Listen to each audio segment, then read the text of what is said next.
Bonjour à tous et bienvenue sur cette chaîne qui vous parle du mindset agile. Aujourd'hui, c'est notre deuxième session où nous allons poser la question à un coach agile. Qu'est-ce que c'est que le mindset agile? Est-ce que c'est un état d'esprit? Est-ce que c'est un environnement de travail? Est-ce que c'est un parfum d'ambiance ou encore un état modifié de conscience? Je suis aujourd'hui avec Charles Santucci qui a son propre opinion sur le sujet. Bonjour Charles. Bonjour David. La question c'est, qu'est-ce que c'est que le mindset agile? Est-ce que, en fonction de ton expérience, de ton vécu, et il y a deux vécus que tu as, si j'ai bien compris, est-ce que tu pourrais nous parler du mindset agile? Oui, alors j'ai eu la chance de pouvoir expérimenter le mindset agile dans deux contextes. D'abord beaucoup dans le monde informatique, donc quelque chose d'assez classique, où le mindset se transforme très vite en principe et en pratique. Et les équipes informatiques mettent assez vite en pratique du Scrum, du Kanban, des stand-up, tout ce que vous voulez, des éléments qui viennent du Lean, de l'extreme programming. Il y a énormément de frameworks, énormément de possibilités, énormément de pratiques. Et la question se pose moins du mindset plus que de la pratique. Et donc on oublie un peu que finalement l'enjeu est le mindset, l'enjeu est l'état d'esprit, l'enjeu est la manière dont on travaille de manière générique et pas juste la pratique. Et assez récemment, il y a 1 an et demi, j'ai changé de secteur pour toujours dans le groupe Renault, non plus à l'informatique mais à l'ingénierie. Donc c'est pas tout à fait le même principe. Les équipes n'ont pas la même taille, elles ne travaillent pas sur le même produit, puisqu'elles conçoivent des véhicules, là où des équipes informatiques concevaient des logiciels d'entreprise, de tailles diverses, mais majoritairement de taille moyenne. Là, un véhicule, c'est une grosse équipe, dans laquelle la plupart des pratiques apprises à l'informatique ne s'appliquent pas, ou s'appliquent peu, ou subissent beaucoup de transformations. La question, c'est quand on prend une pratique et qu'on essaie de la transformer, ou qu'on se demande si elle s'applique ou pas, dans ce secteur-là, c'est de savoir pourquoi on le fait. Est-ce qu'on applique la pratique parce qu'on nous a dit qu'il fallait l'appliquer? Est-ce que c'est parce que ça a marché à l'informatique, et pas que chez Renault, mais dans d'autres secteurs informatiques dans le monde, que ça va marcher, sachant que sur le monde du développement véhicule, il n'y a pas beaucoup d'expérience de pratique agile. Alors il y en a quand même, parce que sur 120 ans d'histoire, les gens qui ont fabriqué des voitures ou conçu des voitures ont appris des choses, et finalement, sans le savoir, ont mis en place pas mal de pratiques lean, et finalement certaines pratiques agiles. Mais l'état d'esprit dans tout ça n'est pas tout à fait évident. Donc retravailler ou travailler avec des ingénieurs et des techniciens qui conçoivent la voiture, c'est intéressant parce que ça oblige à dire, bon, les pratiques c'est bien, mais il faut penser à revenir à autre chose et à revenir à l'état d'esprit. Et alors du coup, quelque chose qui n'était pas nécessairement très palpable dans le monde informatique, on en parlait beaucoup, l'état d'esprit, il faut avoir l'état d'esprit, etc. Là, il faut se poser la question de c'est quoi en fait? C'est quoi ce fameux état d'esprit? Absolument. Et alors j'en suis arrivé à la conclusion, enfin à la conclusion en tout cas sur le chemin, que c'était un certain nombre de choses, que c'était surtout avant tout une question de réflexe. C'est-à-dire qu'il faut se mettre dans un état, voilà, un état intellectuel, d'où état d'esprit, dans lequel il faut changer ses réflexes. Face à une situation où, cas typique, il y a quelque chose qui s'est mal passé, on va rechercher un coupable. Bon, c'est pas systématique, mais ça arrive assez régulièrement dans tous les secteurs. Là, il faut se mettre en posture et dans une situation d'esprit où on se dit, en fait, qu'est-ce qu'on a appris avec l'erreur ou la difficulté qu'on a rencontrée, ou l'écueil qu'on a rencontré. Et donc ce changement de réflexe n'est pas instantané parce que les réflexes, on en a beaucoup. Ils sont inculqués depuis très longtemps avec des schémas très tayloristes et d'organisation du travail très inspirés par des mécaniques tayloristes dans des secteurs où il n'y a pas d'activité de production en chaîne, par exemple. La conception d'un véhicule, chaque véhicule est différent, même si on y retrouve des éléments communs. C'est la même chose pour les projets informatiques. Chaque projet informatique est différent, même s'il y a des éléments communs. Avoir des réflexes tayloristes, c'est peut-être pas une bonne idée.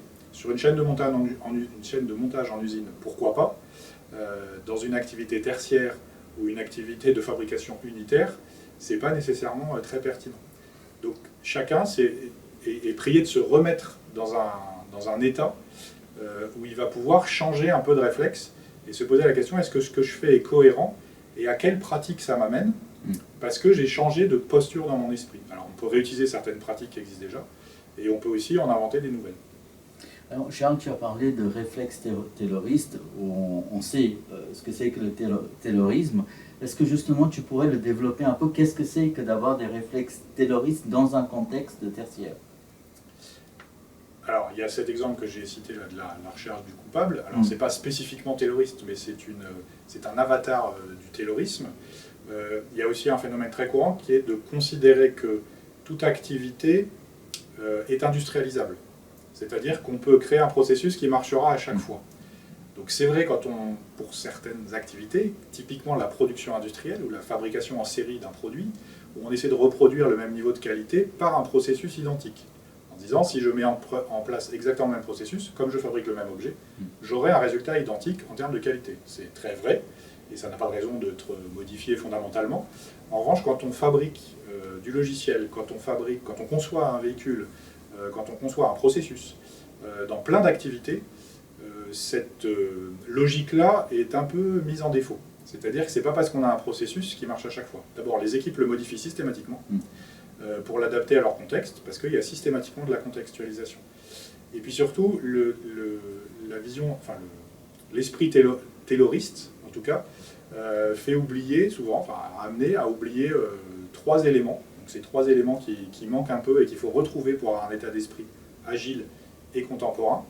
Le premier, c'est le sens, c'est-à-dire que d'avoir mis en place un processus systématique, on ne sait plus nécessairement pourquoi on travaille, quel est le sens de ce qu'on fabrique, quel est le sens qu'on donne à ça et quel est le lien avec le client pour lequel on travaille, puisqu'on dit je suis le processus, voilà, donc je suis dans un état d'esprit, je suis le processus, et si je suis le processus, tout va bien se passer. Alors, dans certains cas, ça marche, et dans d'autres, pas. Et en particulier, quand on veut acquérir un peu plus d'agilité, c'est-à-dire de capacité à s'adapter, il faut un petit peu changer et se dire quel est le sens de ce que je fais, et il faut peut-être que j'arrête de faire des choses qui n'ont pas de sens, et au contraire de maximiser l'effort sur les choses qui en ont. Il y a un autre écueil, un avatar du taylorisme exacerbé, on va dire, c'est un enjeu de confiance. La plupart du temps, on observe dans les entreprises, quelles qu'elles soient, qu'il y a un manque de confiance des équipes les unes par rapport aux autres pour travailler ensemble. Et donc ça vient encore d'un découpage du travail en petits morceaux. Donc ça, c'est une activité, un schéma purement tayloriste, en disant on découpe en petits morceaux, chacun fera bien son travail, et on ajoute tout ça les uns avec les autres, et ça donnera un bon résultat.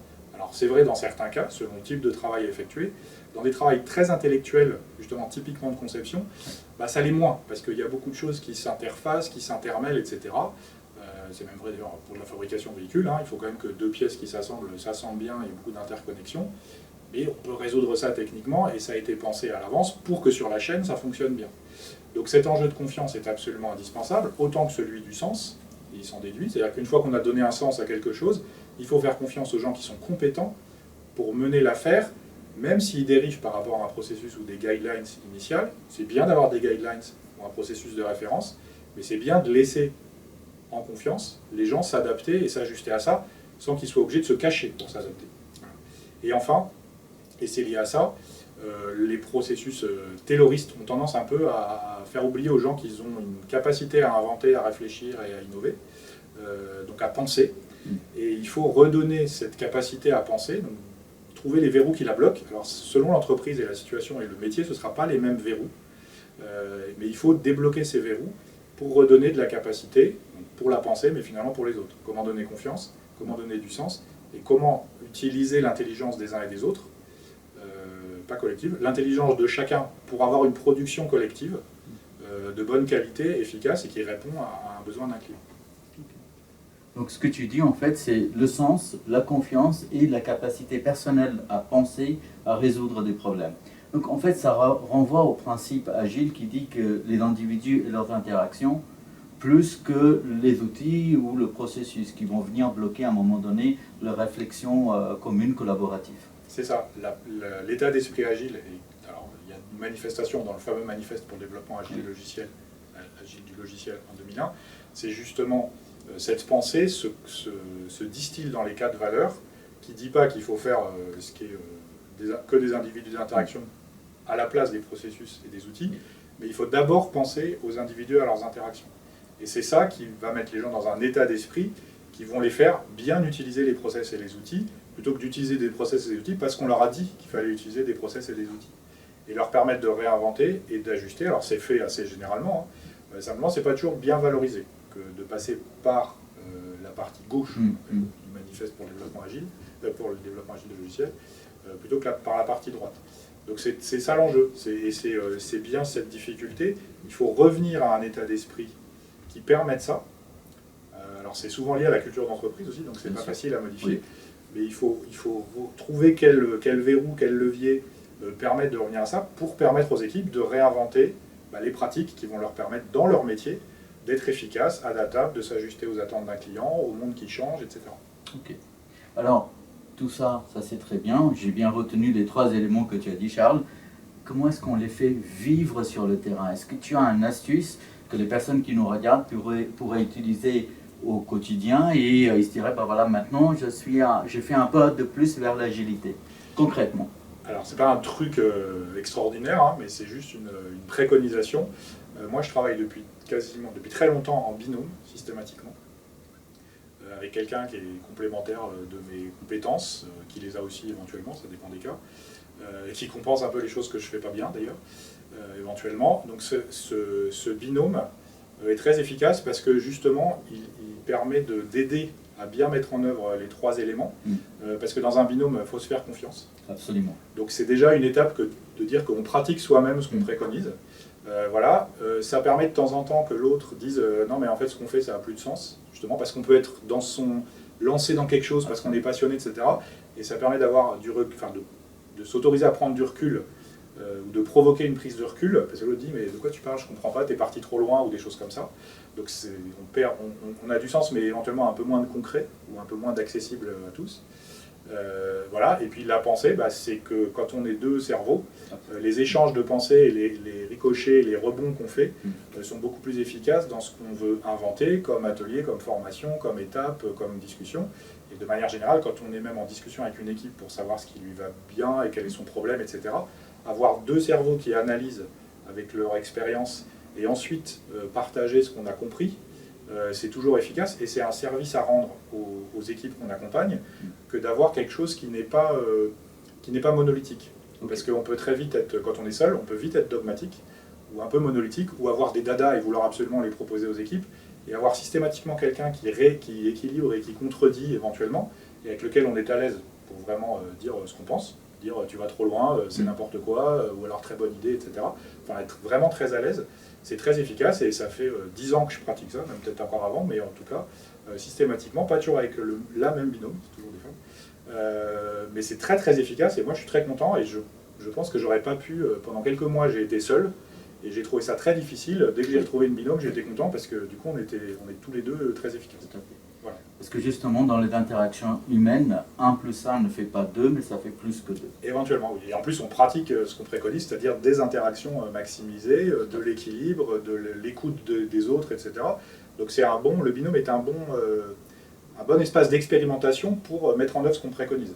Et c'est la démonstration que, en plus pour les autres, quand on fait des choses ensemble, en binôme ou en trinôme, c'est la démonstration aux équipes qu'on accompagne qu'on pratique aussi ce qu'on fait. Pas juste on dit faites ce que je dis, pas ce que je fais. Bien sûr, bien sûr. Et c'est très efficace. Très bien. Charles, juste après toi, la semaine prochaine, il y aura un autre interview avec un autre coach agile. Oui. Et ce que je voudrais demander aux personnes qui nous regardent, c'est de surtout s'abonner à cette chaîne. Si vous avez aimé la vidéo, vous la likez. Et je te remercie, Charles, vraiment, pour avoir été là et avoir partagé avec nous ces 3 choses, donc qui sont le sens, la confiance et la pensée. Très bien.